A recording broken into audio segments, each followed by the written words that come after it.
This has its roots in Japan's colonization of South Korea between 1910 and 1945. And the issues that came out of that, I can tell you, are always in the media spotlight in the region. From my reporting in Tokyo, it's never far out of the news. There was the issue over the Japanese military forcing South Korean women into sex slavery, called comfort women in the region, and also the issue of Japanese companies forcing South Koreans to work in their factories.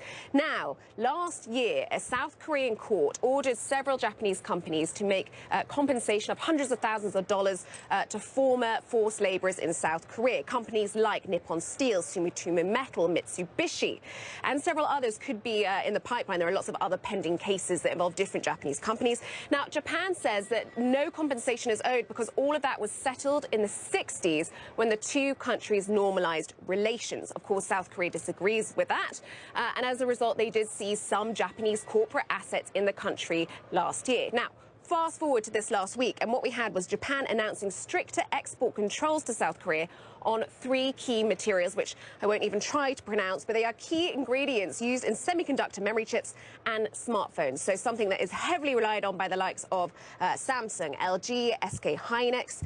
They actually source over 90% of 2 of those materials from Japan, over 40% for the other.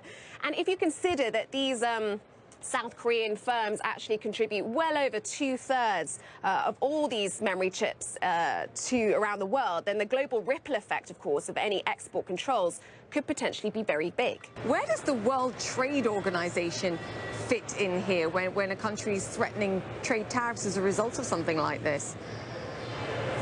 Yeah, and I think the international community has to look at Japan and worry about its free market, get concerned about the idea of protectionism. South Korea has raised a complaint with the WTO saying that this is political retaliation, saying that this is illegal.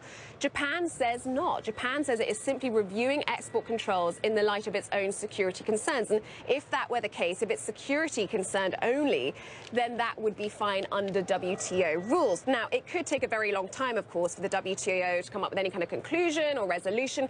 And in the meantime, we could see further escalation.